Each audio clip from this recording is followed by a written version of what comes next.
Hey guys, this is Meredith Lochran from Budget Badass, and today we had a Facebook question about drills. The question was, what's more powerful, a cordless or a corded drill? Well, it's a good question, but I think it's the wrong one. Now we're going to get into the pros and cons of cordless and corded drills later, but the question here is really more about power. Cordless and electrical drills potentially have the same power, so what you want to look for are voltage or amps. You see, voltage is measured in volts and current is measured in amps. Greater voltage means higher current, so the higher the amps, the more powerful the drill. Now, for most households, you really only need a traditional drill. It's strong enough to drive screws or drill holes, but if you're working on bigger projects with a bit more construction, then you might consider an impact drill. The impact drill is great for longer screws or fat screws.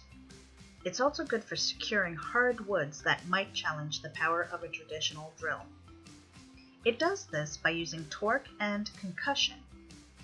Now, torque is turning force, and the concussive action is like controlled hits to really get as much power behind the driving force. If you're installing something like a subfloor, consider an impact drill.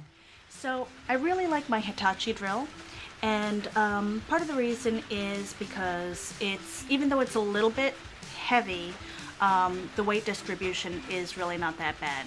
So, I mean, you might get fatigue from using it a lot, especially if you're doing a huge floor. But for the most part, it's a very powerful drill, equally balanced and pretty powerful. I also like that it has the rubber grips.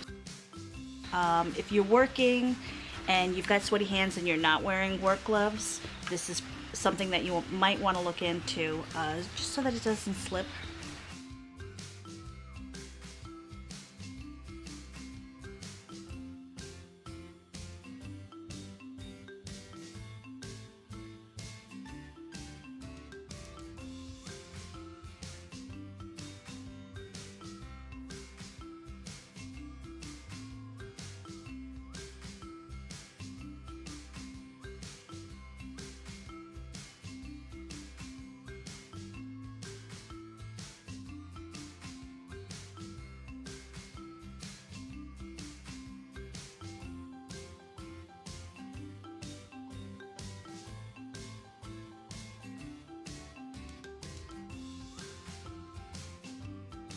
Visit me on patreon.com/scribblingbandit.